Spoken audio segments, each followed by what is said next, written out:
এতদিন ছাত্রলীগ পিটাইতো, এখন ওখানে এই যে বিএনপি পিটাচ্ছে। এরপর আইসা আইসা বড় বড় ভাষণ দিবে যে হচ্ছে আমরা সহযোগিতা করতেছি, পাশে আছি। 2013 সালে যদি বেগম জিয়ার বাসার সামনে থেকে 6টা ট্রাক সরানোর সক্ষমতা থাকতো, সেই দিনই শেখ হাসিনা পড়ে যায়। বড় বড় ঢাকা শহরের নেতা কর্মীর এখন অভাব আছে? যাদেরকে নিয়ে আগাইতে চাই তারা এত মিথ্যাচার করে, এত মিথ্যাচার করে, খুব কষ্ট লাগে আর কি।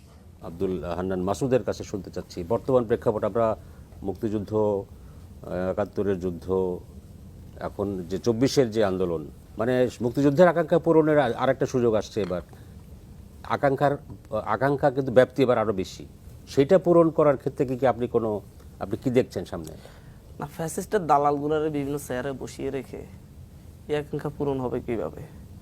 একজনকে কাউকে সরাতে গেলে বিভিন্ন দল থেকে আমার আত্মীয় হয়, আমার এটা হয়, চাপ প্রয়োগ করে। এরপর আবার বাইরে এসে সমালোচনা করে যে হচ্ছে সরাই না কেন, এই করে না, সেই করে না। একজনকে অ্যারেস্ট করলে, এমনকি আওয়ামী লীগের সাবেক এমপি অ্যারেস্ট হয়েছে, রাজনৈতিক দলের শীর্ষ নেতারা পর্যন্ত ফোন দিয়ে বলতেছে ওনারা অ্যারেস্ট করা যাবে না, ছেড়ে দিতে হবে। উঁচু পর্যায়ের একজন দুর্নীতিবাজ সচিব অ্যারেস্ট হইলে না না উনি অমুকের আত্মীয়, ইয়ে করা যাবে না। অহরহ বিভিন্ন জায়গায় আপনাদের বাধার মুখে পড়তে হচ্ছে। আমি এই যে আপনাকে দেখতেছিলাম, আমি আপনাদেরকে এখানেই দেখাই, এই ডেইলি আমার দেশ,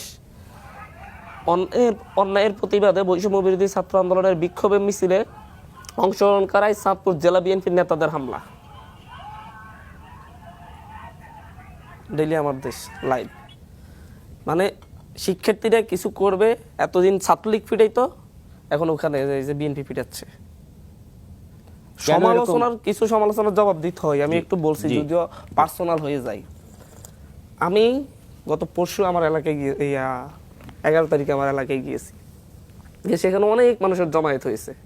অনেক মানুষ মানে হচ্ছে সাধারণ মানুষ অনেকেই নিজেদের টাকায় গেট করেছে, ফার্স্ট যাচ্ছি অ্যাকসেপ্ট করার জন্য। সেখানে যাওয়ার পরে স্ট্যাটাস, আমাদের 30 বছরের গোছানো মাঠ 3 দিনে আপনি দখল করে নেবেন, সেটা হতে দেওয়া হবে না। এরপর হচ্ছে আমার মামা, ব্যবসায়ী মামা বলতে দুঃসম্পর্কে মামা, আমার তাফসির মামা, উনি যাওয়ার জন্য সাতখোলা বাস নিয়ে গেছেন।